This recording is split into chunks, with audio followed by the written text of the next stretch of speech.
सद्गुरुदेव को नमन। जय हो। एक किंडरगार्टन स्कूल का दृश्य। आप समझिए केजी, सीनियर केजी क्लास के बच्चे। अब बच्चे तो जिस तरह से क्लास में बैठते वैसे ही बैठे थे, मौज मस्ती कर रहे थे। कोई चिल्ला रहा था, कोई रो रहा था। और तभी एक टीचर ने क्लास में प्रवेश किया। अनजाना टीचर था, लेकिन उसने क्लास में आते ही बच्चे एक बार तो सहमे, क्योंकि किसी नए व्यक्ति को देखते हैं ना तो थोड़ा सहम जाते हैं। लेकिन थोड़ी देर में ही उनकी मुस्कान देखकर घुल मिल से गए। उस टीचर ने कोई बात नहीं की, कुछ करने को नहीं कहा, कुछ भी सिखाया नहीं। उसने बच्चों की पसंदीदा एक टॉफ़ी, हर बच्चे के पूरा एक जार लिया अपने हाथ में और हर बच्चे की टेबल पर जा जाकर एक एक टॉफ़ी रख दी। टॉफ़ी रख दी, उससे पहले बच्चों के हाथ फोल्ड करवा दिए थे। और टॉफ़ी रखने के बाद टीचर जाकर, जो उनकी अपनी चेयर थी, टेबल थी, उस पर जाकर बैठ गया और उन बच्चों से कहा कि नेक्स्ट 15 मिनट्स तक इस टॉफ़ी को कोई नहीं खाएगा। आप 15 मिनट्स बाद अगर ये टॉफ़ी खाते हो, 15 मिनट्स तक अगर ये टॉफ़ी खाए बिना रह जाते हो तो आपको स्पेशल रिवॉर्ड मिलेगा, यानी आपको और ज़्यादा बड़ी टॉफ़ी का पैकेट मिलेगा और भी कई अलग अलग तरह के रिवॉर्ड्स। लेकिन देखना है कि कितनी देर आप रह सकते हो। अब आप सोच सकते हो, छोटे छोटे बच्चे और उनके सामने उनकी फेवरेट टॉफ़ी रखी हुई है और कहा जा रहा है कि तुम टॉफ़ी खा तो सकते हो लेकिन 15 मिनट्स बाद, और अगर तुम 15 मिनट्स तक रुक जाते हो तो तुम्हें इससे भी बड़ा रिवॉर्ड मिलेगा। 20-22 बच्चे थे क्लास में। कुछ लोगों ने अपनी आंखें बंद कर ली, कुछ लोग सर नीचे डाल के बैठ गए, कुछ लोग इधर उधर देखने लग गए ताकि उनका ध्यान उस टॉफ़ी पर ना जाए।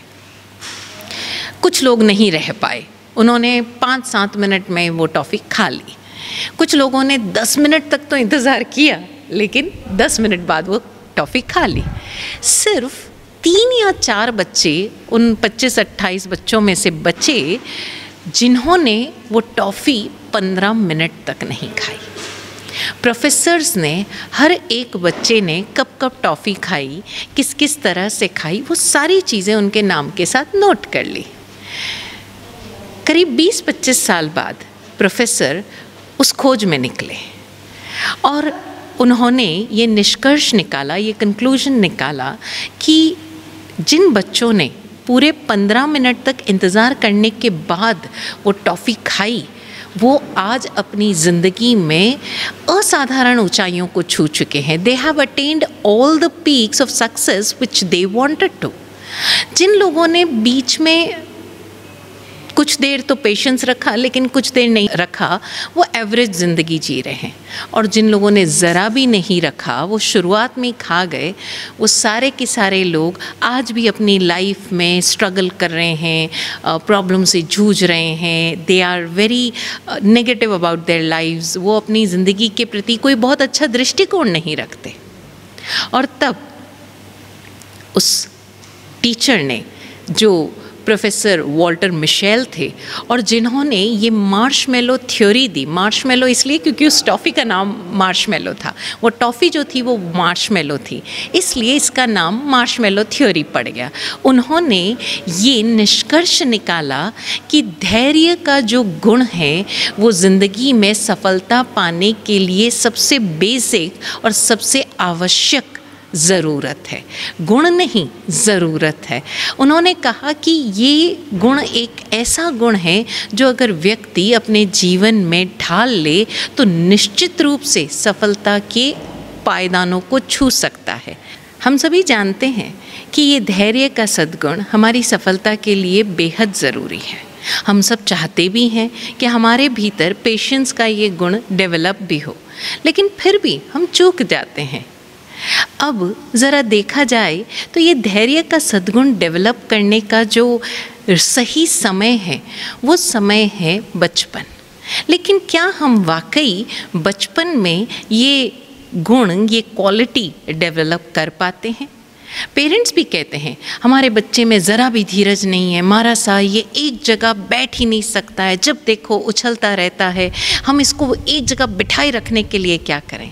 लेकिन देखा जाए तो धैर्य केवल एक जगह बैठे रहने से डेवलप हो जाए या एक ही जगह बैठकर घंटों लंबी सिटिंग करके पढ़ाई करने से डेवलप हो जाए, ऐसा नहीं है। As a parent, as a guardian, as a teacher, क्या हम वाकई अपने बच्चे में वो गुण डेवलप करने में हम मदद कर पा रहे हैं?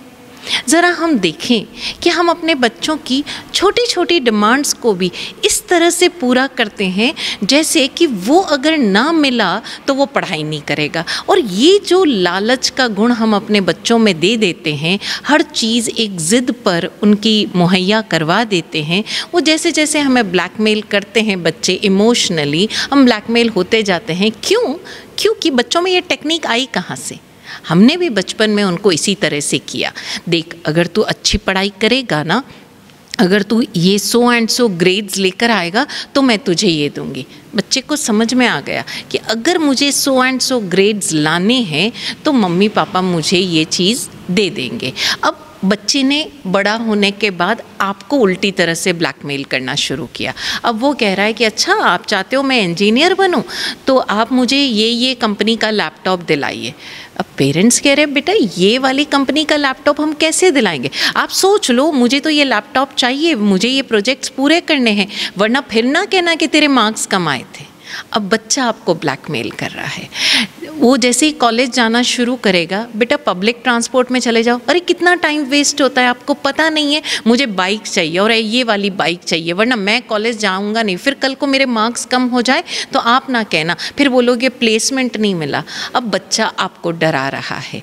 जब धैर्य का सद्गुण उसके भीतर डेवलप होना चाहिए था, हमें वो डेवलप करने में मदद करनी चाहिए थी, तब हमने नहीं की। बच्चे को कल होमवर्क सबमिट करना है, वो दिन भर खेल रहा है और होमवर्क नहीं कर रहा है। अब रात को मदर्स लेकर बैठेंगी, उसको टेंशन में लेगी, देख तू होमवर्क कर ले, कल को अच्छे मार्क्स नहीं आए मैम रेड मार्क देगी। हम इतना ज़्यादा बोलेंगे जबकि बच्चा जानता ही नहीं है ये सब चीज़ें क्या है। आपने उसमें वो चीज़ डेवलप ही नहीं होने दी। क्या होगा, जाने दीजिए उसे बिना होमवर्क किए। टीचर जब उससे पूछेगी तब उसे स्वयं जवाब देना होगा। आप उसके अंदर ये कंडीशन तो डालिए, देखिए तो सही वो कितना कर पाता है। आप क्लियर कह दीजिए बेटा अगर तूने ऐसा नहीं किया तो ये तुम्हारे लिए है। जब बच्चा आपको इस तरह से अपनी छोटी छोटी चीज़ों के लिए ब्लैकमेल कर रहा है या आपको धमका रहा है, तब आप ही उससे कहिए। क्योंकि प्रॉब्लम क्या है ना, हमारी अपनी अपेक्षाएं जुड़ी हुई है। जब बच्चा आपसे कह रहा है कि मुझे फ़लाँ चीज़ें चाहिए, आखिर आप ही के लिए तो इंजीनियरिंग कर रहा हूँ, आप ही के तो सपने पूरे करने के लिए कर रहा हूँ। ऐसे में आप भी भूल जाते हैं और वो बच्चा भी भूल जाता है कि भैया पेरेंट्स के सपने भले ही पूरे हो, लेकिन ज़िंदगी किसकी संवर रही है। ज़िंदगी आगे कमाने के सुअवसर, आगे सफलता पाने के सुअवसर किसे दे रही है? उस बच्चे को ही ना। लेकिन हम सब ये चीज़ें भूल जाते हैं और वो सद्गुण डेवलप करने से पहले ही हम चीज़ें मुहैया करवा देते हैं। क्या होगा अगर उसे वो लैपटॉप नहीं मिला तो क्या वो सक्सेसफुल नहीं हो पाएगा? आप ज़रा मेरिट लिस्ट पर नज़र डालिए, आप यूपीएससी के जो टॉप रैंक होल्डर्स हैं उन पर नज़र डालिए। आपको सोशल मीडिया पर ऐसे बहुत सारे लोगों के वीडियोस मिल जाएंगे जिन्होंने विपरीत परिस्थितियों में ये सारी सफलताएं हासिल की। क्यों? क्योंकि जीवन उनके सामने एक चैलेंज की तरह था, जीवन उनके सामने एक ऐसे अवसर की तरह था जिसे वो किसी भी कीमत पर छोड़ नहीं सकते थे। लेकिन आजकल जब हम अपने बच्चों को बहुत कुछ करके उस जगह पर लेकर आते हैं और फिर वो रिज़ल्ट नहीं देते, वो परिणाम नहीं देते, तब हम क्या करेंगे? तब हम बच्चे को उसकी गलती नहीं बताएंगे या स्वयं अपने अंदर झांकने की कोशिश नहीं करेंगे। हम उन बच्चों से ही कहेंगे देखो हमने तुम्हारे लिए इतना किया, तुमने क्या किया? और फिर वो क्या कहेंगे? आपने मेरे लिए थोड़ी किया, आपने तो अपने लिए किया। अभी कुछ दिन पहले की बात है, एक पेरेंट अपनी बेटी से बात कर रहा था। उसकी अभी नई नई शादी हुई थी और कुछ महीनों बाद ही उस बच्ची ने घर पर आकर कह दिया कि मैं उस व्यक्ति के साथ अब और नहीं निभा सकती।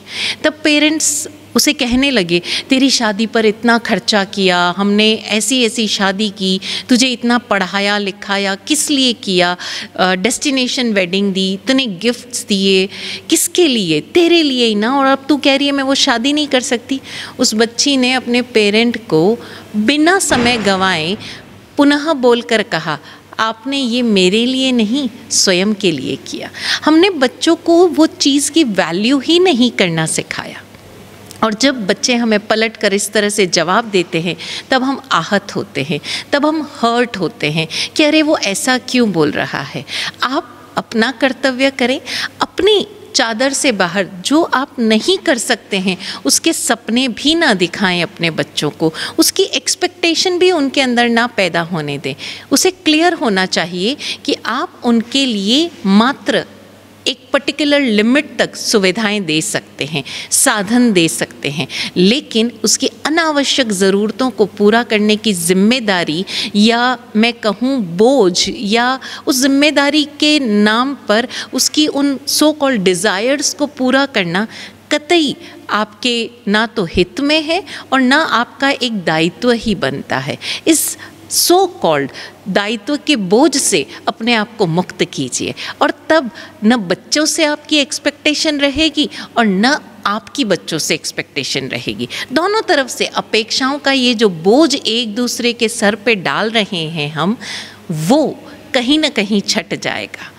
छोटी छोटी चीज़ों से अपने बच्चों के भीतर इस धैर्य के गुण को डेवलप कीजिए, क्योंकि जब जीवन में कठिन परिस्थितियां आएगी, जब वो रिजेक्ट होंगे इंटरव्यूज़ में, या जब वर्क प्रेशर होगा, तब वो उन चीज़ों में बेहतर से बेहतरीन परफॉर्म कर पाएंगे, क्योंकि उनके भीतर वो पेशेंस का, धैर्य का गुण है। और जब वो उन कठिन परिस्थितियों में धैर्य रख पाएंगे, उन परिस्थितियों को निष्पक्ष होकर देख पाएंगे, झेल पाएंगे, स्वीकार कर पाएंगे, और तब अपनी योग्यता के अनुरूप उनसे डील कर पाएंगे, तो रिजल्ट्स भी बेहतरीन होंगे।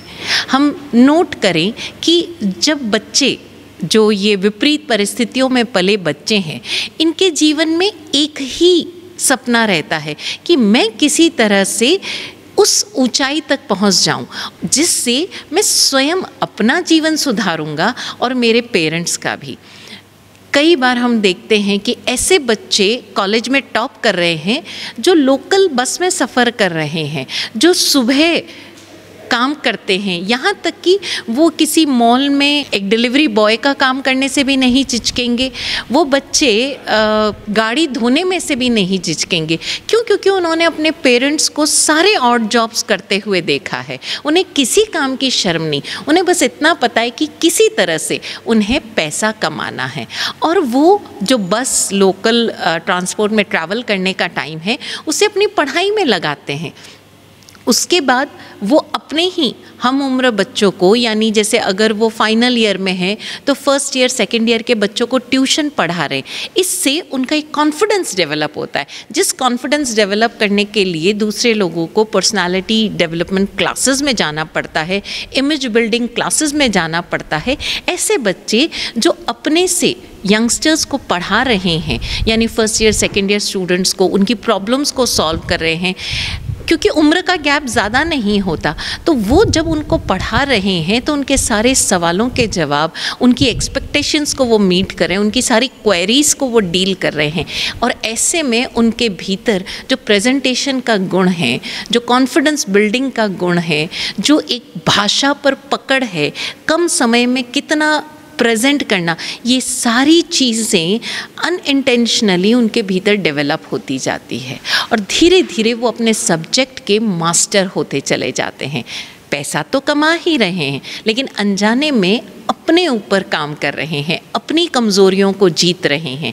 और ये सब संभव हो पाता है जब हमारे भीतर किसी तरह की उतावलापन ना हो, किसी तरह की हमारे भीतर अपेक्षाएं ना हो, और ये सारा कुछ हमारे भीतर पेशेंस को डेवलप करता चला जाता है।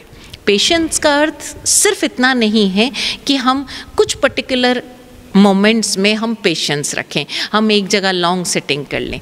सिर्फ उतना पेशेंस नहीं है, पेशेंस का, धैर्य का सही अर्थ है हर घटना को, हर सिचुएशन को, हर सर्कमस्टांस को, हर परिस्थिति को बहुत शांतिपूर्वक देखना, स्वीकार करना और उसके बाद उसके अनुरूप रिस्पॉन्ड करना।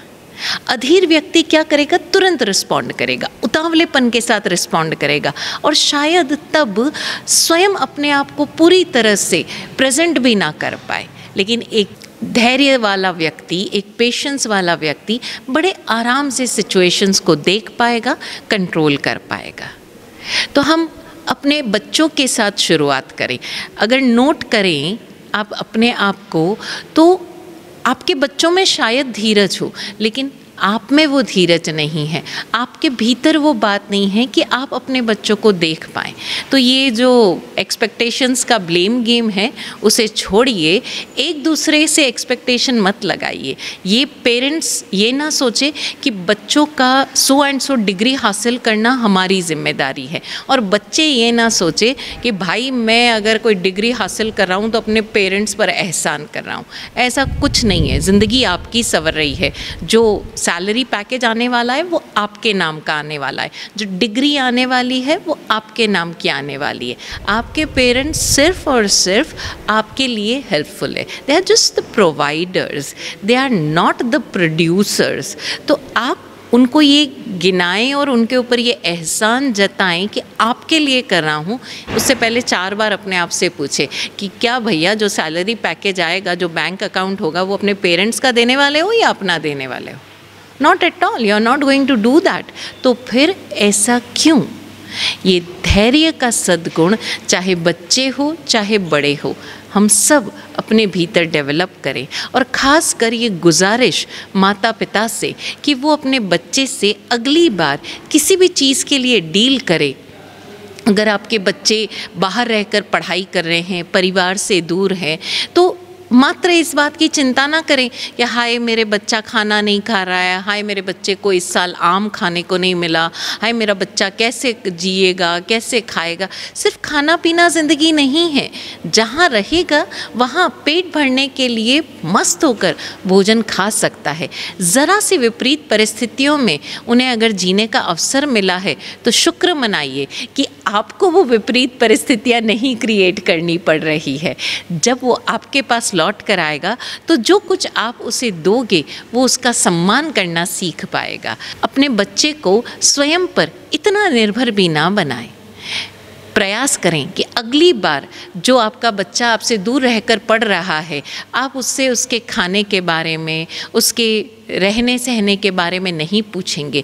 बात करेंगे तो ये बात करेंगे कि इस हफ्ते तूने नया क्या सीखा, इस हफ्ते कौन सा नया सब्जेक्ट पढ़ा, अच्छा तुम्हारे प्रोफेसर्स में से तुम्हें सबसे ज़्यादा कौन सा पसंद है, उन प्रोफेसर से तूने क्या गुण लिया, उनकी ऐसी कौन सी क्वालिटी है जो तू अपने साथ डेवलप कर पा रहा है, और अगर नहीं कर पा रहा है तो डेवलप करने के लिए क्या रोड मैप हो सकता है। आप दोनों मिलकर डिस्कस कीजिए, आपको भी पता चलेगा कि आपको अपने बच्चे से बात करने के लिए कितना कुछ सीखना होगा और उस बच्चे के बहाने से आप कितना कुछ सीख पाएंगे। बजाय उससे कि आप उससे बहुत कुछ पूछें, आप उसको सुने, लेकिन सुने भी किस विषय में, भले ही आपको उस विषय की जानकारी ना हो, लेकिन अपने बच्चे को सुनना शुरू करें। और ये गुण शायद बहुत पहले आप त्याग चुके हैं, अपने बच्चे को सुनने का। हमने हमेशा अपने बच्चों को सिर्फ ऑर्डर देना, इंस्ट्रक्शन देना सीखा है, उन्हें सुनना नहीं। तो ये धैर्य का सद्गुण सबसे पहले हम अपने भीतर डेवलप करें और फिर अपने बच्चों के भीतर डेवलप होने दें। जब भी आपका बच्चा एंग्शियस हो रहा है, जब भी आपका बच्चा अधीर हो रहा है, सबसे पहले उसको पूरा सुन ले, पूरा सुन ले। अच्छा बोलो और कुछ कहना है, और तब कहीं जाकर उसको एक लाइन में बात समझाएं, क्योंकि समझदार वो स्वयं है। अभी वो बस रिएक्ट नहीं कर पा रहा है। अक्सर होता ये है कि बच्चे तो एक लाइन बोले, आज कुछ बोले और फिर भूल गए, लेकिन माताएं और उनके जो पिता हैं यानी उनके जो पेरेंट्स हैं, गार्जियंस हैं, घर वाले हैं, वो उस एक बात को जो उस बच्चे ने सप्ताह भर पहले बोली थी उसको लिए हुए हम लंबा चले जाएंगे। तो आज से हम अपनी लैंग्वेज पर ध्यान दें, कौन से प्रश्नों को हमें अपनी लैंग्वेज में अवॉइड करना है, कौन से विषयों को हमें अपनी लैंग्वेज में अवॉइड करना है। अगर हम इस पर 15 दिन तक काम करना शुरू कर दें, मैं निश्चित रूप से कह सकती हूँ कि 15 दिन बाद आप अपनी भाषा में एक बदलाव पाएंगे, और जैसे जैसे भाषा में बदलाव आएगा निश्चित रूप से हमारे स्वभाव में बदलाव आएगा। तो प्रोफेसर वॉल्टर मिशेल की इस थ्योरी को आप चाहें तो गूगल पर और क्लियरली देख सकते हैं कि किस तरह से इस मार्शमेलो एक्सपेरिमेंट को अलग अलग तरह से रिपीट किया गया, किस तरह से उसके जो रिज़ल्ट्स है वो फॉर्मुलेट हुए और किस तरह से उन्होंने इसके कुछ निष्कर्ष निकाले, कंक्लूजन्स निकाले। और ये कंक्लूजन्स बाकायदा रिसर्चेस पर, थ्योरीज़ पर ही बेस्ड नहीं है, उन्होंने इसे प्रैक्टिकली एक्सपेरिमेंट भी करके देखा है। तो प्लीज़ आप सबसे रिक्वेस्ट है कि आप अपने जीवन को 15 दिन अपने आप को बदलने के लिए लगाएं। निश्चित रूप से आप अपने जीवन में सक्सेसफुल हो पाएंगे, फिर वो चाहे परिवार हो, पढ़ाई हो यानी एकेडमिक्स हो, चाहे प्रोफेशन हो, बिजनेस हो, कुछ भी हो। ये एक सद्गुण निश्चित रूप से आपकी सफलता का कारक सिद्ध होगा। ऐसा ही हो। ओम शांति।